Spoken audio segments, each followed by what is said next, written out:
இந்த ஸ்டாக் மார்க்கெட்டில் இருக்கிற சர்ப்ரைசஸை எப்படி ஹேண்டில் பண்ணுறது, அவெஞ்சர்ஸோட தேனோஸ் கிட்டேருந்து நம்ம என்ன கற்றுக்கலாம், ஸ்டாக் மார்க்கெட் பொறுத்தவரையும் நம்ம யார்கிட்டையுமே ஏன் வந்து அட்வைஸ் கேட்கக்கூடாது, பார்க்கலாமா?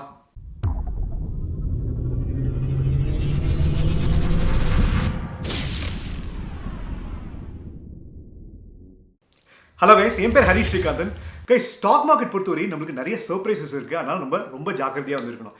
இப்போ நீங்கள் ஜியாலஜிஸ்ட் எடுத்துட்டீங்கன்னா அவங்க வந்து ஹிஸ்ட்ரியை பார்த்துட்டு எர்த் வந்து ஃபியூச்சரில் இப்படி தான் வந்து பிஹேவ் பண்ணணும்னு சொல்லிட்டு அவங்களால வந்து ப்ரெடிக்ட் பண்ண முடியும். அதே மாதிரி உங்களோட கிட்னி வந்து 2020 வந்து எப்படி இருந்துச்சோ அதே மாதிரி தான் 2020 இருக்குன்னு நம்மளால வந்து சொல்ல முடியும். ஆனால் இன்வெஸ்ட்மெண்ட் பொறுத்தவரை அது வந்து ஒரு பியூர் சயின்ஸ் கிடையவே கிடையாது. ஏன்னா இன்வெஸ்டர்ஸ்க்கு ஃபீலிங்ஸ் வந்து இருக்குது. ஸோ அவங்ககிட்ட இருக்கிற லிமிட்டட் நாலேஜ்னால அவங்க நிறைய தப்பான டெசிஷன்ஸ் வந்து எடுப்பாங்க. அந்த தப்பான டெசிஷன்ஸ்னால ஸ்டாக் மார்க்கெட் ரொம்ப வந்து அடிவாங்கும்.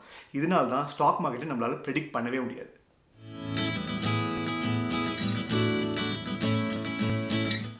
கைஸ், நம்ம அவுட்லேயர் ஈவெண்ட்ஸ்னா என்னன்றது நம்ம பார்க்கலாம்.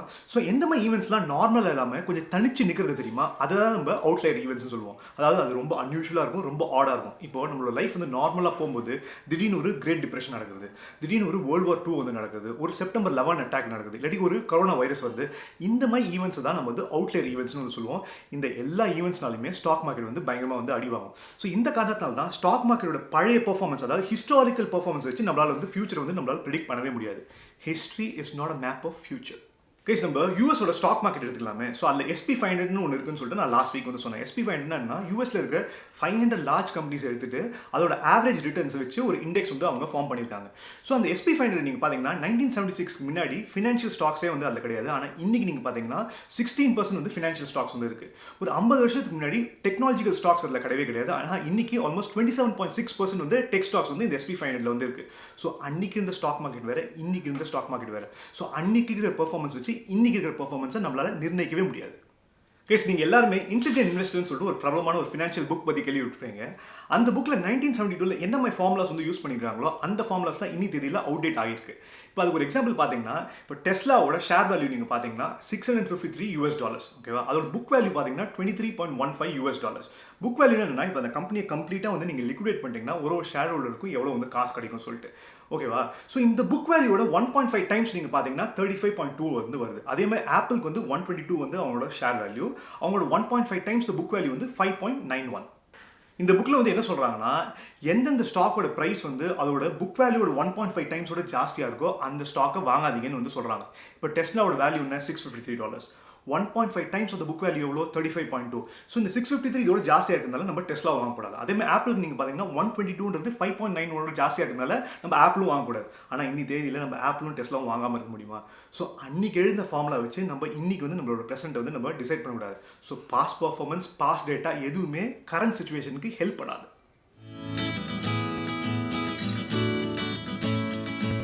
நெக்ஸ்ட் வந்து ரூம் ஃபார் எரர்னா என்னன்றது பார்க்கலாம். இப்போ உங்ககிட்ட வந்து ஸ்டாக் மார்க்கெட் வந்து ஃபியூச்சரில் எப்படி இருக்கும்னு சொல்லிட்டு உங்களை ப்ரெடிக்ட் பண்ண சொன்னால் உங்களால் வந்து முடியுமா? முடியாது இல்லை. ஆனால் இதில் நிறைய ஃபினான்ஷியல் அனலிஸ்ட் வந்து நீங்கள் பார்த்தீங்கன்னா ஃபியூச்சரில் டெக் ஸ்டாக்ஸ் தான் வந்து கெத்தாக இருக்கும், ஸ்டாக் மார்க்கெட் வந்து டெஃபினட்டாக கிராஷ் ஆகும்னு சொல்லிட்டு தைரியமாக வந்து ப்ரெடிக்ட் பண்ணுறாங்க. அவங்களுக்கு நிறைய ஃபாலோவர்ஸ் இருக்குது. ஆனால் யாரெல்லாம் வந்து ஃபியூச்சரில் ஸ்டாக் மார்க்கெட் நம்மளால் ப்ரெடிக்ட் பண்ண முடியாதுன்னு சொல்கிறாங்களோ அவங்களுக்கு அவ்வளோவா வந்து ஃபாலோவர்ஸ் இல்லை. இதுக்கு ஒரு எக்ஸாம்பிள் நீங்கள் பார்க்கணும்னா 1940 ஜெர்மனி வந்து ஆல்மோஸ்ட் அவங்க நிறைய டேங்க்ஸ் வந்து ரிசர்வில் வந்து வச்சுருந்தாங்க. அதாவது கிராஸ் மேலே நிறைய டேங்க்ஸ் வந்து அவங்க பார்க் பண்ணி வச்சுருந்தாங்கன்னா எப்போ நீட் இருக்குமோ அப்போ அந்த டேங்க்ஸை யூஸ் பண்ணலாம்னு சொல்லிட்டு.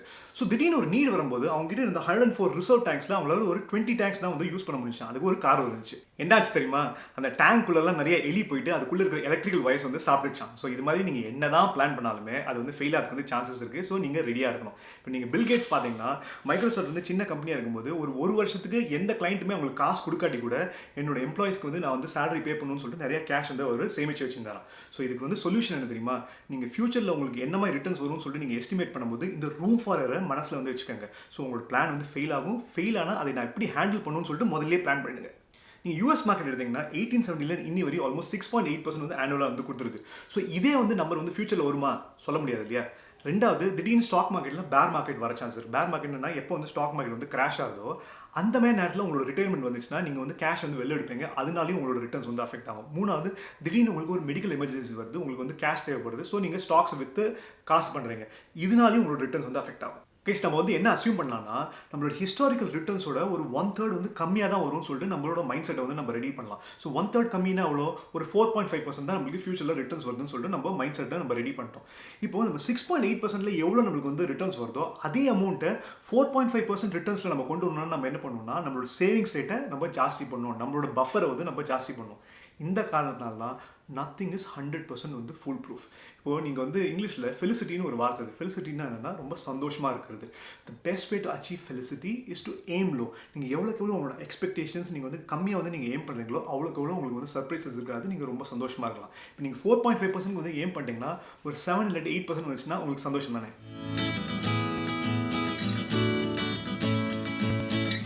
எதுவுமே வாழ்க்கையில் வந்து ஃப்ரீயாக வந்து உங்களுக்கு கிடைக்காது. Everything has a price. நீங்கள் காசு கொடுத்து ஏதாவது ஒன்று வாங்க ஆசைப்பட்டீங்கன்னா அதுக்குன்னு ஒரு ப்ரைஸ் இருக்கும். அந்த ப்ரைஸ் கொடுத்து தான் உங்களால் அது வாங்க முடியும். இதுக்கு ஒரு எக்ஸாம்பிள் நீங்கள் பார்த்தீங்கன்னா அவெஞ்சர்ஸில் தேனோஸ் இருக்கார் இல்லையா, அவருக்கு வந்து சோல் ஸ்டோன் வந்து தேவை. அந்த சோல் ஸ்டோன் வேணும்னா அவரோட பொண்ணு கமோராவை கொண்டா தான் அவருக்கு அந்த சோல் ஸ்டோன் கிடைக்கும். ஸோ அந்த சோல் ஸ்டோனுக்கு அவர் கொடுக்குற ப்ரைஸ் வந்து கமோராவோட உசுறு. அதே மாதிரி உங்களோட இன்வெஸ்ட்மெண்ட்ஸ்க்கும் நீங்கள் ஒரு ப்ரைஸ் கொடுக்கறதுக்கு ரெடியாக இருக்கணும். ஸ்டாக் மார்க்கெட் எடுத்தீங்கன்னா அதுக்குன்னு ஒரு ப்ரைஸ் வந்து நீங்கள் வந்து பே பண்ணணும். ஸோ ஸ்டாக் மார்க்கெட்டோட ப்ரைஸ் என்னது, அதோட வாலடைல் நேச்சர், அதாவது நிலையற்ற தன்மை, உங்களோட சந்தேகம், உங்களோட பயம், அன்சர்டனிட்டி, நிச்சயமற்ற தன்மை, இது எல்லாமே ஸ்டாக் மார்க்கெட்டில் நீங்கள் பே பண்ணுற ப்ரைஸ். ஸோ இந்த ப்ரைஸை பே பண்ணால் தான் உங்களால் ஸ்டாக் மார்க்கெட்லேயே நிறைய வந்து காசு வந்து எடுக்க முடியும். இப்போ நீங்கள் நெட்ஃப்ளிக்ஸ் எடுத்திங்கன்னா 2002 2008 மட்டுமே 35,000% வந்து அதோட ஸ்டாக் வேல்யூ வந்து இன்க்ரீஸ் ஆயிருக்கு. ஸோ 94% ஆஃப் த டேஸ் வந்து நீங்கள் பார்த்தீங்கன்னா அதோட ஹையஸ்ட் வேல்யூலேருந்து கம்மியாக தான் அது வந்து ட்ரேட் ஆயிருக்கு. ஸோ இந்த மாதிரி அன்சர்டனிட்டி, இந்த மாதிரி வாலட்டிலிட்டி, இந்த மாதிரி கவலை, இந்த மாதிரி பயத்தெல்லாம் வந்து யாரெல்லாம் வந்து ப்ரைஸாக வந்து கொடுத்தாங்களோ, ரொம்ப தைரியமாக வந்து ஸ்டாக் மார்க்கெட்டில் இந்த 6-7 வருஷம் வந்து அவங்க வந்து இன்வெஸ்ட் பண்ணியிருந்தாங்களோ அவங்க தான் வந்து நிறையா வந்து காசு பண்ணாங்க. So you should be ready to pay the price.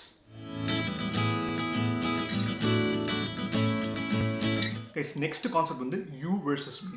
Stock மார்க்கெட்டை பொறுத்தவரை நீங்கள் விளையாடுற கேம் வேறு, நான் விளையாடுற கேம் வந்து வேறு. இப்போ நீங்கள் ஒரு டே ட்ரேடர்னா நீங்கள் காலையில் நிறைய ஸ்டாக்ஸ் வாங்க, ஈவினிங்கே வந்து விற்றுருவீங்க. ஆனால் நான் ஒரு பேசிவ் இன்வெஸ்டர்னா நான் ஸ்டாக்ஸ் வாங்கிட்டு ஒரு 10 வருஷத்துலேருந்து 20 வருஷம் கழிச்சு தான் அந்த ஸ்டாக் வந்து நான் விற்பேன்.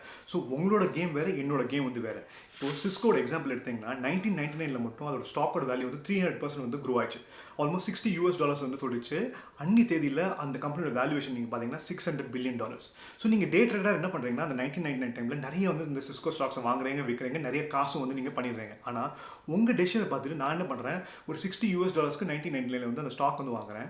இன்றைக்கி அந்த ஸ்டாக்கோட வேல்யூ பார்த்தீங்கன்னா வெறும் $45 தான். அது உங்களுக்கு ப்ராஃபிட்டாக முடிஞ்சிச்சு, ஆனால் எனக்கு வந்து ரொம்ப பெரிய லாஸ், ஃபெயிலியராக வந்து முடிஞ்சிச்சு. இந்த காரணத்தால் தான் ஸ்டாக் மார்க்கெட்டை பொறுத்தவரை இன்னொருத்தரோட டெசிஷன், இன்னொருத்தரோட சஜஷன் பேஸ் பண்ணி நம்மளோட டெசிஷன் நம்ம எடுக்கவே கூடாது. இப்போ அந்த ஸ்டாக் மார்க்கெட் கிராஷ் போகுதுலாம் நிறைய சேனல்ஸ், இந்த சிஎன்பிசிலாம் வந்து சொல்லுவாங்க தெரியுமா, இந்த ஸ்டாக் வாங்கு, மார்ச்ல இந்த ஸ்டாக்ஸ் வாங்குது அப்படின்னு வந்து சொல்லுவாங்க. ஆனால் அவங்களுக்கு உங்களோட நிலைமை வந்து தெரியுமா?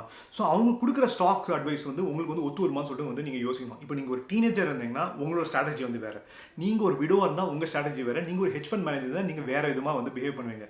ஸோ இன்னொருத்தர் அட்வைஸ் வந்து ஸ்டாக் அட்வைஸில் பிளைண்டாக வந்து நீங்கள் ஃபாலோ பண்ணாதீங்க. இந்த காரணத்தினால தான் நீங்கள் நிறைய பேர் அண்ணா வந்து எனக்கு வந்து ஏதாவது ஸ்டாக் சஜஸ்ட் பண்ணுன்னு சொல்லும்போது நான் சொல்கிறது இல்லை. ஏன்னா நீங்கள் ஆடுற கேம் வேறு, நான் ஆடுற கேம் வேறு. ஸோ உங்களோட நிலைமை எனக்கு தெரியாது, தெரியாமல் நான் எப்படி சஜஸ்ட் பண்ணுறது? கைஸ் நம்ம ஃபைனல் கான்செப்ட் வந்தாச்சு, அதாவது உங்களோட மைண்ட் செட். ஸோ உங்களோட மைண்ட் செட் வந்து சின்ன வயசில் எப்படி இருக்கோ அதே மாதிரி இப்போ வந்து இருக்காது. சின்ன வயசில் நீங்கள் டேட்டூ பண்ணணும்னு ஆசைப்படுவீங்க, இப்போ வந்து இந்த டேட்டூ வந்து ரிமூவ் பண்ண ஆசைப்படுவீங்க. சின்ன வயசில் பைலட் ஆகணும்னு ஆசைப்பட்டுருப்பீங்க, இப்போ வந்து ஐடியில் இருப்பீங்க. ஸோ இதனால தான் சின்ன வயசில் நீங்கள் என்ன ஃபினான்ஷியல் கோல்ஸ் வந்து வச்சிருந்தாலுமே அதே கோல்ஸ் தான் இப்பயும் இருக்கணுன்ற அவசியம் இல்லை. அப்பப்போ உங்களோட நாலேஜ் வந்து டெவலப் ஆகும்போது அந்த கோல்ஸை போய் நீங்கள் ரீவிசிட் பண்ணுங்கள், அதை சேஞ்ச் பண்ணுங்கள். கைஸ் நெக்ஸ்ட் வந்து பெசிமிசம். பெசிமிசம்னா ரொம்ப நெகட்டிவாக வந்து இருக்குது. Negativity cells. ஸோ நம்மளை சுற்றி நிறைய வந்து நெகட்டிவ் நியூஸ் இருக்கும், அதை நோக்கி தான் நம்ம ரொம்ப ஈர்க்கப்படுவோம். இப்போ ஒரு ஸ்டாக் மார்க்கெட் வந்து ஆல்மோஸ்ட் 10 times வந்து க்ரோ ஆகுதுன்னு சொன்னால் உடனே நீங்கள் நம்புவீங்களா? நம்ப மாட்டீங்க. ஆனால் அதே ஸ்டாக் மார்க்கெட் வந்து கிராஷ் ஆகுதுன்னு சொன்னால் உடனே நீங்கள் அப்படியே பதறி போய் உங்களோட போர்ட்ஃபோலியோ போய் பார்ப்பீங்க.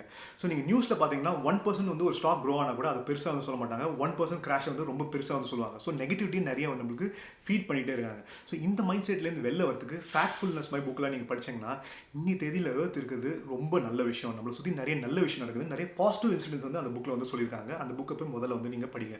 ஸோ இந்த பெசிமிசம், இந்த நெகட்டிவிட்டிலேருந்து வெளில இருக்கிறதுக்கு நீங்கள் என்ன பண்ணணும்னா இதுக்கெல்லாம் கவலைப்படாமல் ரொம்ப நாள் வந்து ஸ்டாக் மார்க்கெட்டில் இன்வெஸ்ட் பண்ணிட்டு கவலைப்படாமல் அப்படியே வந்து விட்டுருங்க, உங்களால் நிறைய காசு பண்ண முடியும்.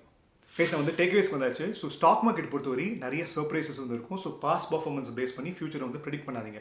ரெண்டாவது ரூம் ஃபார் எரர். நீங்கள் எவ்வளோ தான் பிளான் பண்ணாலுமே அது வந்து ஃபெயில் ஆகும். ஸோ அந்த ஃபெயிலியருக்கு வந்து நீங்கள் ரெடியாக வந்துருக்கணும். எதுவுமே உங்களோட லைஃப்பில் வந்து ஃப்ரீ கிடையாது. ஸோ எல்லாத்துக்குமே ஒரு ப்ரைஸ் இருக்குது.